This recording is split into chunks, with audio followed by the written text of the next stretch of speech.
అరే ఇంతగానం రాసింది ఆర్ఎస్ ప్రవీణ్ గారి వార్తలు 3-4 పడ్డాయి. నేను పాలమూరు బిడ్డనే, బహుజనులు సంపద కోసం రారు, పార్టీ ఉన్న క్లిష్ట పరిస్థితిలో తోడుగా నిలవాలని వచ్చా, పిరికి పందలు స్వార్థపరులు గొర్రెలు అంటూ బీఆర్ఎస్ ను వీడిన వారిపై మండిపడ్డా ఆర్ఎస్పీ. మరి నువ్వు అప్పుడు గొర్రె అన్నప్పుడు ఏం చేయాలి? నువ్వు అప్పుడు గొర్రె లాంటివి, బానిస లాంటివి, శంషా లాంటివి.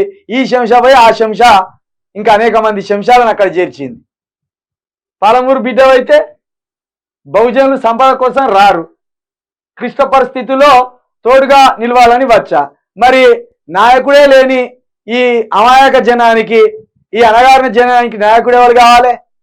కేసీఆర్ ఉన్నాడు తెలంగాణ కోసం. మరి కేసీఆర్ తెలంగాణ కోసం ఉన్నప్పుడు పేద ప్రజల కోసం నాయకుడు కావాలి కదా. ఆ నాయకుడు నువ్వైతావు అనుకుంటే నువ్వు పోయి ఆడ చేరుతీవి. దీన్ని ఎట్లా చూడాలి? ఇంకా స్వార్థపరులు గొర్రెలు అద్ది నువ్వు బని సంజయ్ కంటే ఎక్కువైనావు. కానీ నీకైనా బని సంజయ్ నయం. ఆడు పిచ్చోడైనా ఏదో రిసత్తాడు వాడు.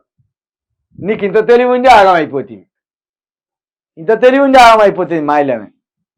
ఇంకా నీ అంత స్వార్థపరుడు, నీ అంత డబ్బు పిచ్చున్నోడు, నీ లెక్క పైసలకు టికెట్లు అమ్ముకున్నాడు ఒక్కరు లేడు, బహుజన సమాజంలోనే లేడు.